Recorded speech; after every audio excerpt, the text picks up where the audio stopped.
I'm the Liberal Democrat MP for Witney and also West Oxfordshire District Councillor. Our area is a ground zero for pollution. The Windrush flows through Witney, the Evenlode flows through to the north, the Shilbrook to the south, all flow into the Thames, all are repeatedly and heavily polluted. I've worked very closely with Windrush Against Sewage Pollution, one of the best advocacy groups in the country, to work with them to get to grips with this problem. And I've learned a lot from them and from many of the other parish councils and other community groups that have worked so hard locally. And I'm very grateful to everything they've taught me. I'm going to focus here to start with on financial stability, or the lack thereof, and I'm going to focus on Thames Water, as it's the largest and the most unstable of the water companies. So first of all, some context. Thames Water has 6 holding companies, stacked one on top of the other. Some of them are offshore, some of them are onshore. The top holding company, Kemble, has 1.2 billion of operating cash flows. That's money coming in, and it has 18 billion of debt. 1.2, 18. Roughly 13 of that 18 billion is held by Class A bondholders, and you're going to hear a bit more about them. This debt is very expensive, and more than a third of all our customers' bills are just being spent on servicing the debt. A third of our customers' bills. Now, in July, S&P and Moody's cut the credit ratings of the Class A bonds to junk. That's below every single investment grade. They cut it to junk, and they took it down 2 notches below that.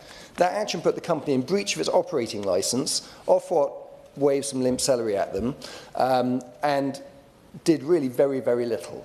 And this opens up moral hazard, because it means that other water companies can do the same, and it means that other companies in regulated sectors can also do the same.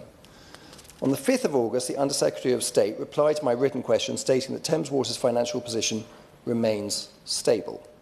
In early September, it became public that various funds, including the notorious Elliott Management, who pillaged Argentina and Peru, have bought large amounts of Class A debt at very discounted prices.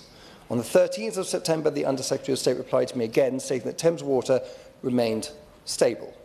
The Under-Secretary of State noted that special administration was an option if any of 3 conditions were met, with one of the conditions being, and I quote, if the company is or is likely to be unable to pay its debts. Pretty simple. 26th of September, both S&P and Moody's slashed Thames Water's Class A debt again. This time, they're already in junk, 2 notches below junk actually, a further 5 and 6 notches respectively. The word death spiral does spring to mind. A week ago, it was reported that Ofwat is meeting a creditor group representing the Class A shareholders to discuss restructuring the company's debt. The condition that the company is or is likely to be unable to pay its debt has most definitely been met. The company's cash burn is faster than previously forecast, and the company, as is, will likely run out of cash by December. The company's Class A bondholders are desperate to avoid special administration, as this would crystallise their loss and would result in much of their debt being written off. However, these creditors are now negotiating with Ofwat to inject a relatively small amount of new capital in, cram down the other debt classes, resulting in perhaps a 20 to 30% debt write-down, and flip some of their debt into equity and then sell the company on to another buyer within 12 months, making a huge profit.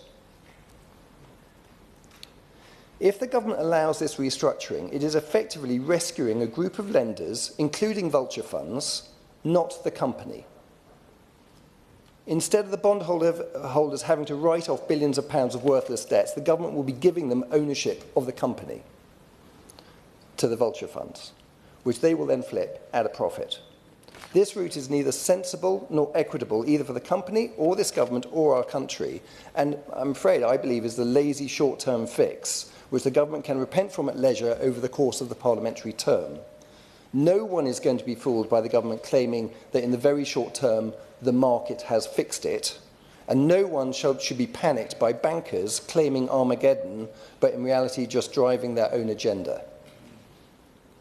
The special administration regime was set up for exactly this scenario. The government should make use of it and place Thames Water into special administration, allowing for an orderly restructuring and reorganisation, resulting in the sale of a clean company on the open market. To be investable again as a sector, we need a clear regulatory framework which is transparent and enforceable against. where companies which make bad decisions know they will have to take the consequences. This will allow investors to fund water companies' balance sheets so that they can handle the very substantial investment spend which will be required over the next 10 years. Thank you.